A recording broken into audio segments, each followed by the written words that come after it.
Hi everyone. तर आज आपण स्विस ब्युटी या ब्रँडच्या लिपस्टिकचा रिव्ह्यू पाहणार आहोत.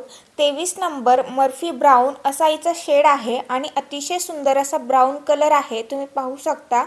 आणि एकदम अफोर्डेबल प्राईजमध्ये मला ही फ्लिपकार्टवरून रिसीव झालेली आहे. फक्त आणि फक्त 215 रुपयांमध्ये मी ही घेतलेली आहे आणि कोणत्याही आउटफिटवर एकदम परफेक्ट जाणारा ब्राऊन कलर हिचा आहे, तुम्ही पाहू शकता. समोर एकदम सुंदर असा हिचा ब्राऊन कलर आहे. चला आपण याला टेस्ट करूया. हातावरती मी तुम्हाला इथे लावून दाखवत आहे, तर तुम्ही पाहू शकता. एकदाच लावली आणि तरीही एकदम सुंदर लागलेली आहे. अतिशय पिगमेंटेड असं हे प्रोडक्ट आहे आणि कलर देखील एकदम सुंदर आहे. मी ओठांना देखील हीच लिपस्टिक लावलेली आहे, तुम्ही व्हिडिओमध्ये पाहू शकता. सो जर तुम्हाला या लिपस्टिकची लिंक हवी असेल तर कमेंटमध्ये लिंक लिहा. आणि हा शॉट जर तुम्ही यूट्यूबवर पाहत असाल तर डिस्क्रिप्शन बॉक्समध्ये लिंक आहे, ती तुम्ही चेक करू शकता.